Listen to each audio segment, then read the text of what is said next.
सीखते हैं joint venture यानी कि संयुक्त उपक्रम। देखिए, एक कंपनी घरेलू हो और एक विदेशी कंपनी हो, आपस में मिलजुल कर अगर ये व्यापार करने लगें, आपस में इस तरह से मिलजुल कर व्यापार करते हुए अगर यह प्रबंध और स्वामित्व दोनों आपस में अगर साझा कर रहे हों, दोनों का समान उद्देश्य होगा, ऐसी स्थिति में ये कंपनी एक साथ अंतर्राष्ट्रीय कंपनी कहलाएंगी। ठीक है। अगर कोई भारतीय कंपनी है और वो विदेशी कंपनी से करार कर रही है और वहाँ पर वो बिजनेस करती है तो वो अंतर्राष्ट्रीय कंपनी हो गई। कौन सी? भारत की कंपनी। राष्ट्रीय सीमाओं के बाहर कोई भी घरेलू कंपनी अगर अपना कार्य संचालन करती है तो वो अंतर्राष्ट्रीय कंपनी कहलाती है। ये दोनों कंपनियां, एक भारत की और एक विदेशी कंपनी, एक दूसरे के संसाधनों का उपयोग कर रही होंगी। जब किसी कंपनी के पास संसाधन जो वित्तीय हो सकते हैं, भौतिक हो सकते हैं या प्रबंधकीय हो सकते हैं, इनमें से किसी भी प्रकार के संसाधनों की कोई कमी होती है तो ही वह किसी अन्य संस्था के साथ मिलते हैं और वो संयुक्त उपक्रम के तौर पर कार्य कर रहे होते हैं। संयुक्त उपक्रम में प्रवेश लेने की 3 विधियां हैं। पहली विधि है, एक स्थानीय कंपनी के लिए विदेशी विनियोगकर्ता विदेश से आकर व्यवसाय में विनियोग कर ले। यानी कि आप एक भारतीय कंपनी हैं और कोई विदेशी व्यक्ति आए और वह आपकी कंपनी के साथ एक संयुक्त उपक्रम में हिस्सेदारी करे, कुछ पैसा लगाए, आपके साथ व्यवसाय में विनियोग करे, तो यह भी एक जॉइंट वेंचर हो सकता है। दूसरा तरीका है कि विदेशी कंपनी अपना व्यवसाय कर रही है, घरेलू देश का स्थानीय व्यक्ति या कंपनी उससे करार करती है और उसके व्यापार में विनियोग करती है, तो भी यह संयुक्त उपक्रम हो सकता है कि कोई विदेशी कंपनी अपना काम कर रही है और भारत की कंपनी उसके देश में गई और वहाँ पे उसने अपना काम करना शुरू किया, तो यह भी संयुक्त उपक्रम है और अंतर्राष्ट्रीय व्यापार का एक तरीका है। तीसरा है कि दोनों ही कोई कंपनी पहले से नहीं है, जो पहले से अस्तित्व में हो ऐसा नहीं है, वो दोनों भी पहले से ही कोई कंपनी नहीं है, अस्तित्व में ही नहीं है, लेकिन दोनों इन्वेस्टर्स हैं और दोनों मिल करके एक नया उद्यम की स्थापना करते हैं, तो भी यह जॉइंट वेंचर ही कहलाएगा। ठीक है, एक बार फिर से रिपीट करते हैं। संयुक्त उपक्रम में आने की 3 विधियां हैं। पहली विधि है कि एक स्थानीय कंपनी के लिए विदेशी विनियोगकर्ता विदेश से आकर के व्यवसाय में विनियोग कर ले, पैसा लगा दे।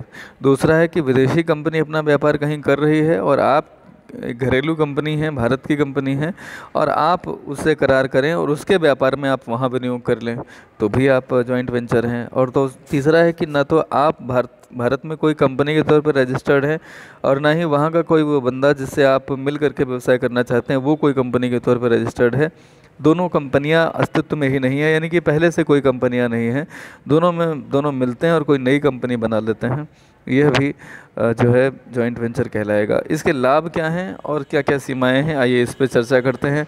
पहला लाभ यह है कि 2 साझेदार जिनमें एक विदेशी है और एक भारतीय है, तो ऐसे में दोनों ही विनियोग करेंगे तो उनका पूंजी लगाने से संबंधित जो धन होगा वो अनुपात में बढ़ जाएगा और किसी एक के ऊपर विनियोग का पूरा भार नहीं पड़ता, यानी कि विनियोग दोनों के द्वारा हो जाता है और पैसा पर्याप्त मात्रा में इकट्ठा हो जाता है।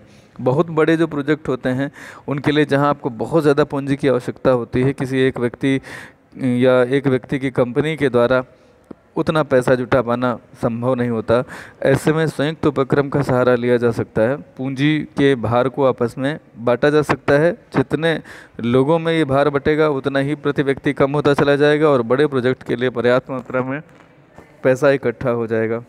ठीक है। तीसरा पॉइंट है, 2 भिन्न देशों के व्यापारी या कंपनी है तो उन्हें अपने अपने देश के बाज़ार के बारे में जानकारी होगी और वहाँ की मांग, रुचि, रीति रिवाज, ट्रेंड, फैशन, इन सब के बारे में जानकारी होगी, तो जो अन्य व्यक्ति दूसरे देश का आया है उसको भी उस तरह की मार्केट की पूरी जानकारी मिल जाती है। और इस वजह से चूँकि पैसा मिल बांट के दोनों ने लगाया है, तो एक व्यक्ति के द्वारा लगाया गया पैसा और दूसरे के द्वारा की गई मार्केट रिसर्च, उन दोनों की जो है वो संपत्ति बन जाती है और इससे ज़्यादा लाभ कमा सकते हैं। बात करते हैं कुछ हानियों की।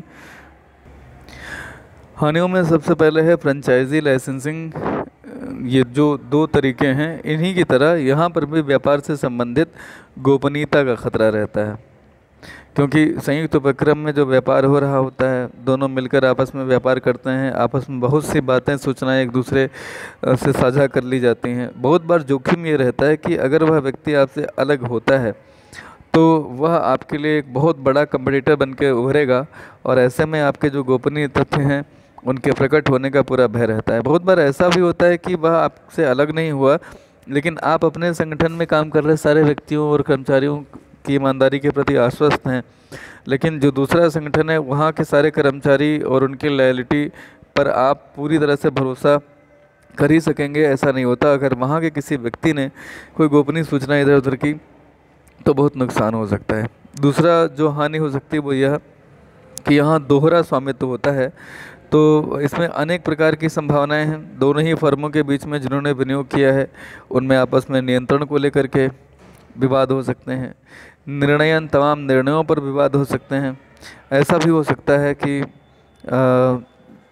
किसी एक के द्वारा जो निर्णय लिया जाए वो दूसरे की के नुकसान में हो। तो ऐसे में कभी कभी ऐसा आता है कि दोनों में सहमति नहीं बन पाती और कहीं ना कहीं उन्हें आपस में अलग होना पड़ता है। तो ये कुछ जोखिम है यहाँ पे। इसी के लिए जॉइंट वेंचर के जो जोखिम है इनको दूर करते हुए जो एक अगला सिस्टम आता है वह है होली ओन्ड सब्सिडरीज़। मैं इन्हें बहुत आसानी से आपको बता देता हूँ कि आप विदेश में अगर व्यापार करना चाहते थे तो जिस तरह से आप वहाँ किसी रनिंग कंपनी के साथ जॉइंट वेंचर करते थे तो कुछ पैसा उनका लगता था, कुछ आपका लगता था। वहाँ पर आप कुछ नियंत्रण उन्हें देने के लिए तैयार थे। 50-50 में हो सकता था। अगर हमारा 60% है तो उनका 40% हो सकता था, या हमारा 40% है उनका 60% हो सकता था। लेकिन अगर आप नहीं चाहते हैं कि निर्णयन की कोई या नियंत्रण की कोई समस्या आए, तो आप अगर नियंत्रण पूरा अपने हाथ में रखना चाहते हैं तो वहाँ कोई एक नई कंपनी की स्थापना आप कर सकते हैं। ऐसी कोई कंपनी जो इससे पहले अस्तित्व में थी ही नहीं, आप उस रूप में उसकी स्थापना कर सकते हैं, नई कंपनी बना सकते हैं विदेश में। वहाँ के कंपनी अधिनियम के अंतर्गत इसको ग्रीन फील्ड वेंचर के नाम से जाना जाता है। ग्रीन फील्ड वेंचर इसलिए बिकॉज ग्रीन आप जानते हैं सिग्नल होता है कि कोई ख़तरा नहीं है। तो जब आपने ग्रीन फील्ड वेंचर के नाम से कोई नई फर्म की स्थापना कर ली तो वो कंपनी चूँकि आप ही की है, 100% शेयर्स आप ही के नाम हैं, तो उसमें निर्णय इनके कोई विवाद नहीं है और ना ही स्वामित्व का कोई विवाद है। दूसरा तरीका है कि कोई फर्म वहाँ पहले से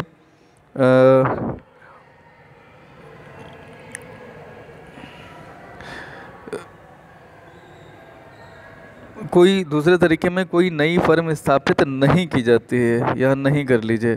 पहले से ही एक फर्म अस्तित्व में होती है, आप उस कंपनी के सारे शेयर खरीद लेते हैं और इस तरह से 100% अंश आपके जब हो जाते हैं तो पूरा का पूरा नियंत्रण आपके हाथ में आ जाता है। बस ये दो तरीके हैं। पहले तरीके में एक नई कंपनी की स्थापना करें, दूसरे तरीके से पहले से चल रही कंपनी के सारे शेयर 100% शेयर्स आप खरीद लें। ये दोनों कंपनियां आपकी पूर्ण स्वामित्व वाली सहायक संस्थाएं यानी कि होली ओन्ड सब्सिडरीज़ कहलाएंगी, और ये सब्सिडरीज़ इंटरनेशनल ट्रेड करने का बेहतरीन तरीका है। इसमें पूरा का पूरा नियंत्रण आपका है, पूरा का पूरा प्रबंधन आपका है, निर्णय का भी कोई विवाद नहीं हो सकता है। ये दोनों तरीके हैं जॉइंट वेंचर के बाद। जॉइंट वेंचर और पूर्ण स्वामित्व की सहायक संस्थाओं में अंतर सिर्फ इतना है कि जॉइंट वेंचर में आप पार्टनरशिप के तौर पे काम करते हैं, एक निश्चित रेशियो के साथ आप प्रबंधन और निर्णयन और नियंत्रण सब कुछ साझा करते हैं। यहाँ होली ओन्ड सब्सिडरीज़ में जो होल्डिंग कंपनी होती है यानी कि जो सूत्रधारी कंपनी होती है वो अगर भारत की है तो ये कंपनी विदेश में 100% सब्सिडरी के तौर पे काम करेगी, यानी कि संपूर्ण नियंत्रण समस्त चीज़ों पे आपका भारतीय कंपनी के रूप में वहाँ पर होगा। इसके बाद में आता है एक्सपोर्ट प्रोसेस, निर्यात की प्रक्रिया। निर्यात प्रक्रिया क्या है इसे हम कल जानेंगे। आज आप ये दो टॉपिक पूरा करें, पूर्ण स्वामित्व वाली सहकारी संस्थाएं और दूसरा जॉइंट वेंचर। ठीक है, वीडियो को देखने के लिए, एंड तक देखने के लिए आपका बहुत बहुत आभार। सीखते रहिए, साझा करते रहिए, वीडियो देखते रहिए और लगातार हमारे साथ बने रहें। नए नए टॉपिक सीखने के लिए आप इसी तरह से हमारा सहयोग करते रहें, जुड़े रहें। बहुत बहुत आभार।